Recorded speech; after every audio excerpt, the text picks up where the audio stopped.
बढ़िया teachers problems चुटकी में सुलझाएंगे, डाउट सारी जिंदगी से Raj, I got your doubt. This is your answer. आएगा तो मजा आएगा। Vedantu, learn live online. To attend a free live class, download the app now. Hello my dear students, this is Sundar Ravindranathan here. Hope everyone is doing super awesome. Today in this video, we are going to summarize when it comes to how print culture evolved, what all things that happened starting from, the way it started in China in 594 and the entire journey. Okay, so this you can take as kind of part 2 of the print culture and the modern 2, video. Right. Let me take you through the happenings once again. To start with, how it all evolved, where it all started.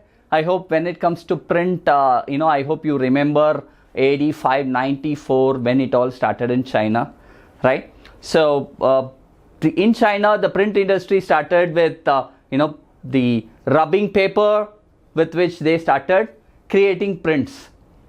I hope you remember the last part where I discussed that. Then, so from China, where it moved on to then? It moved on to Japan, and through whom? Remember the Buddhist monks. So it moved through the Buddhist monks to Japan, and then in Japan, something important that you want to remember, there was a book which was created, 6-page book. I hope you guys remember that. If you follow the first part, I'm sure you would be able to remember. So what happened in that, and what is the name of that book? Diamond Sutra. I hope you guys remember that. Right. Okay. So it all started evolving in Japan, the print culture. And then after a point in time, you find someone came from Europe and took the entire print culture, moved it, started replicating it in Europe at a massive scale. Who was that, and when did that happen, guys? Yeah? Remember Marco Polo? Yeah, Marco Polo came, alright. So he started studying the entire, the developments that happened in China and Japan, and took the entire print forms to Europe, especially Italy, in 1295, right? So what happened after that? So till then, even still when Marco Polo was there, it was wood block printing that was used. Later on, it started becoming changing to metal. I hope you guys remember that. However, right, to start the print culture, how it developed on a massive scale, that's exactly what we are going to see today, right? Because for that, manual printing will not help. You need to move towards mechanized printing. And who did it, how it all evolved, and how it led to where we stand today. Let's see them. I hope you guys are very curious on that, right? So to start with, each purchaser, alright, so before we get into this, something important was the invention of the printing press. And who invented that? Johann Gutenberg, right? Johann Gutenberg, he himself was kind of a goldsmith. He started working on that and started observing the developments and invented the printing press subsequently. Though it was mechanical, it was a bit manual initially, but yes, it really led to massive scale level developments when it comes to the print world. Right, now see, someone who purchased, okay, they can choose on the design, and they will also decide on painting school, who will do all the illustrations in the book. Now, if you look at it, when it comes to Europe, 1450 to 1550, 100 years of print culture development is what happened. Most countries, you wouldn't believe, printers from Germany, they started moving to other countries, started, studying, and started more printing presses as well. Initially, 20 million copies were printed during this time, 20 million copies in the 15th century. That is 1415 to 1550. Now, after that, the next 1 century, you wouldn't believe, 20 million copies became 200 million copies of books. it just multiplied by 10x. So that is the kind of shift this mechanical printing brought in. When it was manual printing, that we call as hand printing, okay, there were very few copies of books that could be printed. But the moment the printing press came in, mechanical printing started, developing, more printing presses came in, 200 million copies of books were printed. And it's anyone and everyone started reading. The reading culture started developing. And as a result of that, a few people were happy and a few people were not. Right? And who are the ones happy? Who are the ones who were not happy? As a result of it, what they did? Let's see. You guys are curious? I am. Let's see. Right. So this is the Gutenberg's printing press. See here, guys. This is the handle. Look at the long handle. This was the handle which you guys saw. It had all the 26 characters of the Roman alphabets. And the platen is nothing but the board. Under the paper, the platen is what presses the paper and gets the print done. So this is Mark Gutenberg's printing press, manual, I would say mechanical, but still a bit manual printing press. Yeah, awesome.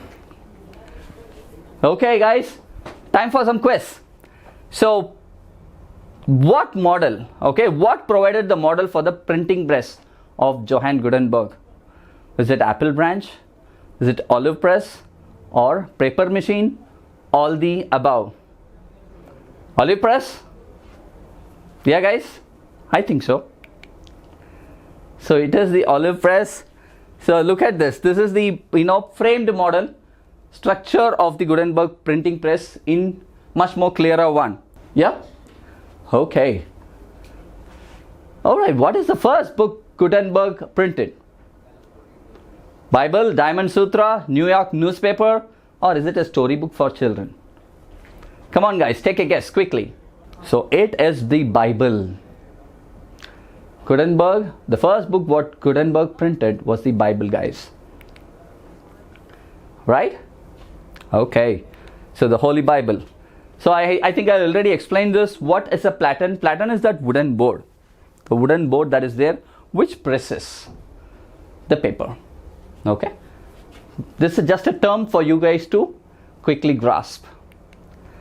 Okay. Now comes the summary. I think last time I was telling you guys when I was ending the session, let's do a summary, because this is a session on know your dates. You guys need to know what are the important years and what happened during those years, right? It's a quick summary. So I think I told you books started getting printed using rubber paper in China in AD 594. This is one. Number two, moving to Japan, Diamond Sutra. All right. So that was the first book to be printed, AD 868. Right. So both were, one in China, one in Japan. Then how did it move to Europe? In 1295, Marco Polo took the entire printing technology, whatever that was there in East Asia, primarily China, to Italy. And the route that he took was the typical Mediterranean, the Silk route as we call it. That's the route in which Marco Polo traveled. So it is 1295. Got it, guys?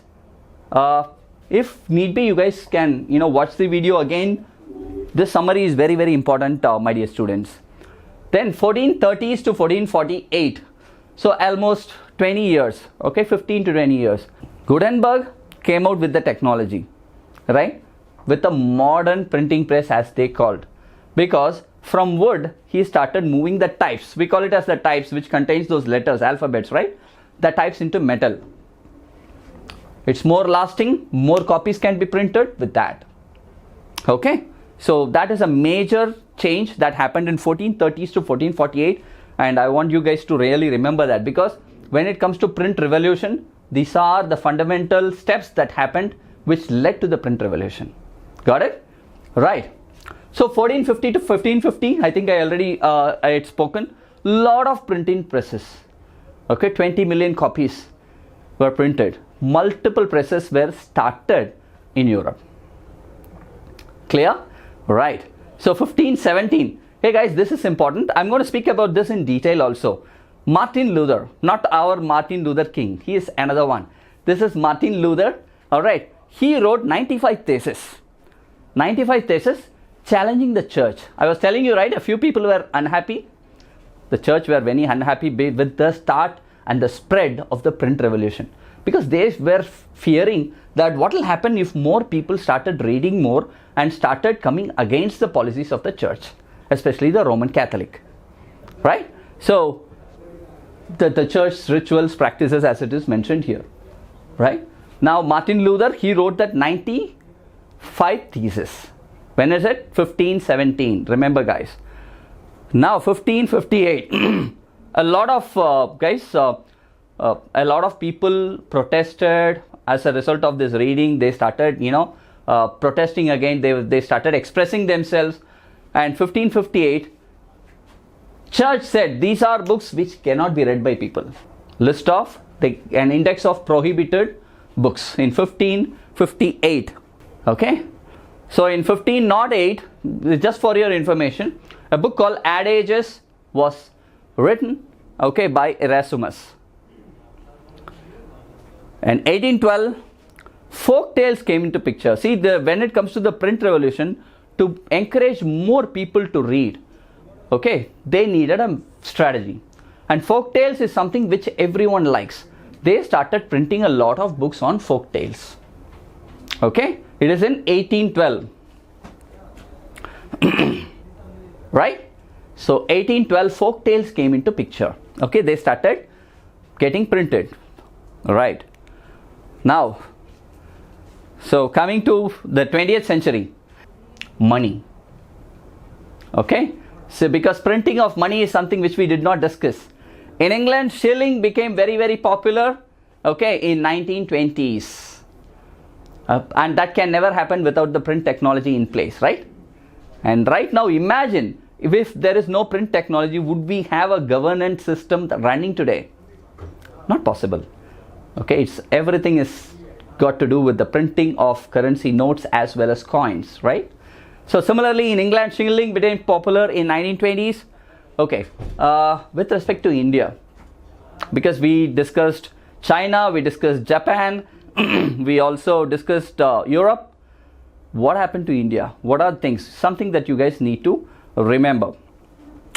1579, 1674 and 1713 are important years when it comes to printing in India, which we will see. Now, in 1780, the Bengal Gazette, okay, was edited by James Augustus Hickey. He started editing the Gazette. Okay, it's just a step to ensure that we use the print technology and prepare this. Now, and remember it's 1780. There are so many famous writers, right? We had so many famous writers who published several books. What and when did this happen? Right? 1820, Rajaram Mohan Roy published, Sambat Kamudi. Is it not? So that happened in 1821. Now 1822, Persian newspapers were published. So you see that slowly it started spreading, right? Now one more thing is 1867, Deoband Seminary was formed. Okay, I want you guys to make a note of all these important years, and I think I have already given you guys different techniques to remember these important dates, right? So if you want, I'll reiterate probably at the end after this. Done. Now, Tulsidas wrote Ramcharitmanas in 1810, right? This is also one important thing that you guys should be aware of. And cartoons, when did cartoon printing, caricatures, everything started? 1870s. Okay, a few happenings in India which are very important for all of you. Right, guys? Now, all right. So guys, I hope you had a gist of what all happened with print culture, right? Now quickly. So this is a page from Gutenberg's Bible. So look at the words, guys. Look at the words, how clear it is. Because this is the first one to get printed in the metal type. Okay, not the wooden block. How did a printing press look like? Here it is. That point in time, though it was manual, you find people working on a printing press kind of a setup. Lovely, isn't it? Right. Compositor. Who is a compositor? Even today this applies, guys. Someone who creates the layout, someone who prepares the text, right, in the metal frame. He composes the entire, what you call as the print board, right? He is called a compositor. See here. By the way, guys, I repeat again, this many a times might not have much to do with know your dates, but you will remember the dates only when you remember the story. That is why I am trying to give you as many visuals as possible. Are you clear? Okay. So what happened as a result of print revolution? I think I already spoke about the church, right? Yeah. Print revolution is, print started spreading across the globe. People started using the print technology. They understood it's a great medium for propaganda, for spreading knowledge, information, everything. Right. Now as a result of that, there is a specific class of people called the reading class. Even today, we come across people and we know a few are very, very avid readers, right? The reading class started emerging with the cost of books coming down, which was a major reason why people never bought books earlier. Because it was manual, it was so costly. Right? All kinds of books, including the religious ones, okay, where they were circulated. Storybooks, folk tales, religious books, etc. And including people who were protesting for their rights, they started spreading the propaganda, doing the propaganda on the information that they wanted to spread. Now, okay, this again is more of, see, this is more texty, so that is the reason I'm not going too much into it. Wherever there are highlights, years that you need to remember, I am discussing them in detail with all of you. Clear, guys?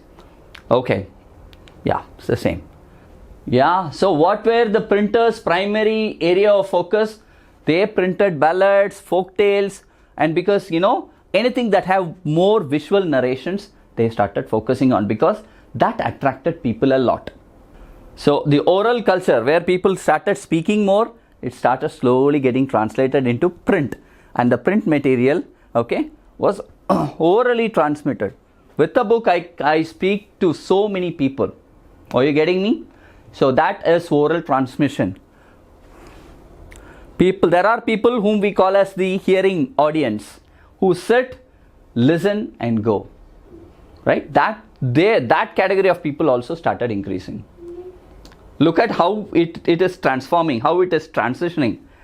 With book, there are more readers, there are more classes of people who wanted to express themselves, and there are more people who wanted to do this propaganda and make a lot of people sit and listen. The listening class was separate category which evolved with this. Right. Now, so how did publishers persuade common people to welcome this? Printers prepared ballads, folk tales, number one. Ballads were sung, people spoke, and there were people listening, number two. Third is printed books were reached even children, women, etc. Which is the right one?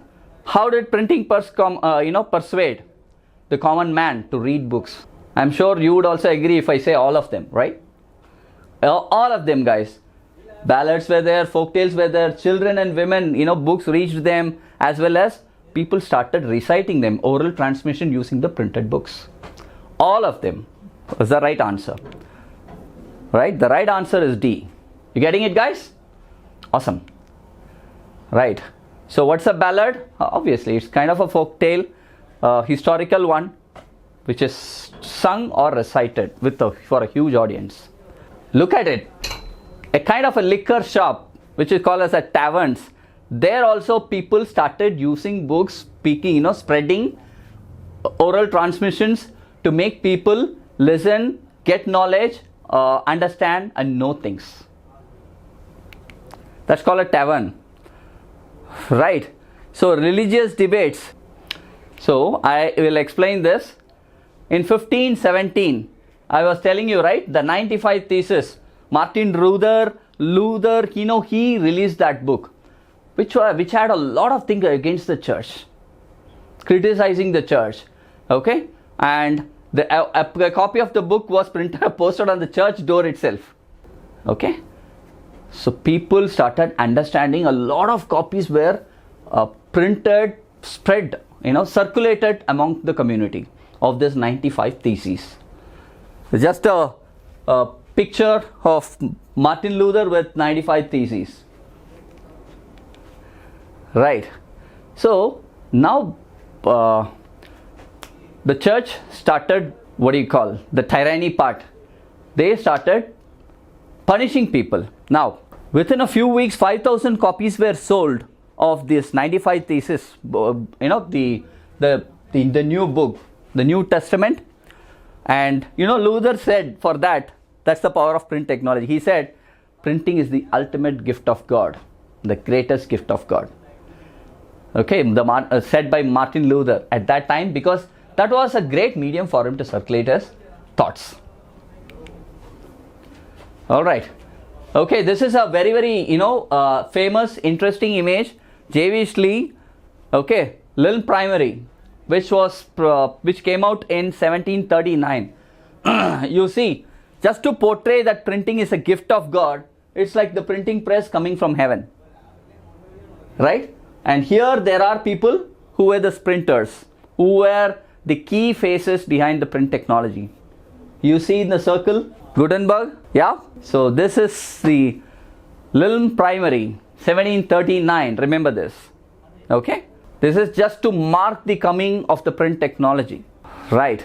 So Protestant Reformation.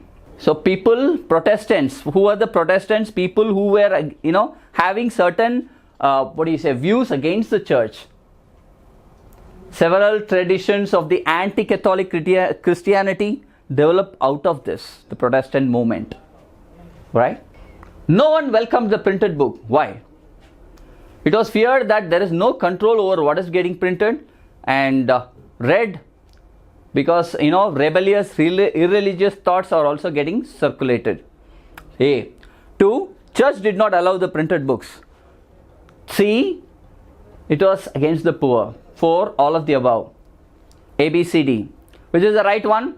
Obviously, people thought, it was feared that there is no control.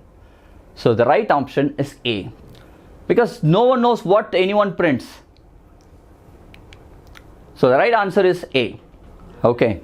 So in 1517, who wrote the 95 Theses? Obviously, you will know it. What is the right answer, guys? The right answer is D, Martin Luther, criticizing the practices, rituals of the Church, Catholic. 1517, Martin Luther wrote it. Who said printing is the ultimate gift of God? Again, it is Martin Luther. Right? Here's Martin Luther. Okay. So guys, here you can see. So he is Menocchio. He is just a miller who read the book and he started spreading the views. Okay. And there was a time when he was hauled and executed. People who were against the church. This is what happened to them. Okay. So, right guys, now I think this is something 1558. Church started telling that these are the list of books, index of books which are prohibited from reading. So this is also something that you guys should know, because a lot of views started spreading against the church and it has to impose a lot of restrictions. Clear guys? Amazing. Okay. So remember adage I was just telling you, right? Erasmus. He is a Latin scholar, Catholic reformer who criticized. Okay. So the certain excessive views of Catholicism. Right guys. So 1508, when he wrote adages. Cool. Okay. So look at this. This is the 16th century print. Okay. So the fear of printing that was imposed, this printing was just to portray the kind of fear that people had on printing. So the printer's workshop, okay, and this is the site where it's the dance of death. This is just to suppress Protestants, people who protesting. It's called macabre dance. Okay, look at the print, again, this just to show this site, the press, as the place where it's getting printed, as the fear of, printing, at the site of death, the dance of death. It's called macabre dance. Cool. So my dear students, I hope with this you have certain insights. So just remember, it is with print technology that we are able to do every kind of information transfer, right? So the knowledge of how print culture started way back in 594 AD and how it evolved from China, Japan, Europe, India, how it spread throughout, and how something called as print culture started coming in. What different classes of people, reading classes of people, listening classes of people, how it all evolved. Your knowledge, a wholesome knowledge of this is very, very essential, right? I hope you guys liked the video. So until I meet you in the next chapter, guys, next week, all right, it is me, Sundar Ravidanathan, signing off, guys. Have a great time. Bye-bye.